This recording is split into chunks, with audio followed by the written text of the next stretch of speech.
When it came to voting, the PAP did not lift the whip. And as a result, the repeal and the amendments to the Constitution were carried.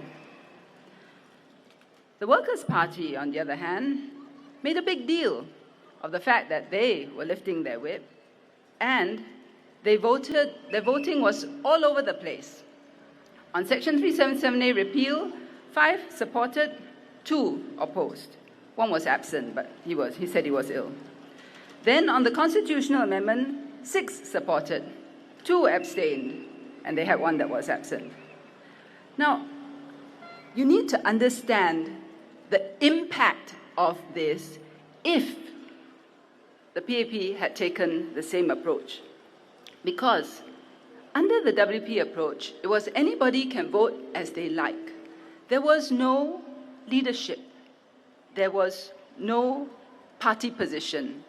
It was a political calculation to be all things to all people. They certainly had many alternative voices, but no party position. And they had the luxury of voting this way only because the PAP had not lifted the whip and we carried the motions. Now, if the PAP had taken a similar approach and we had lifted the whip, and if the repeal and/or the amendments were not carried, this is what would have happened, or could have happened.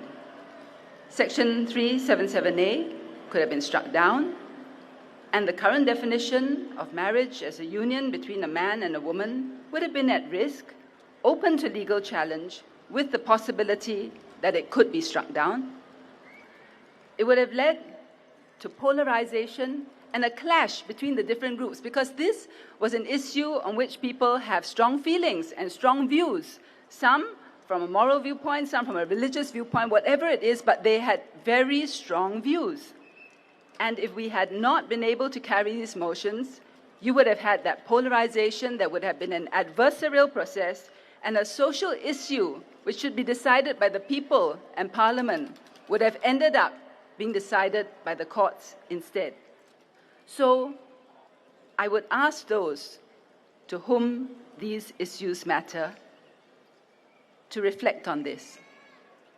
When it came to the crunch, on a delicate and potentially very contentious matter, WP bailed.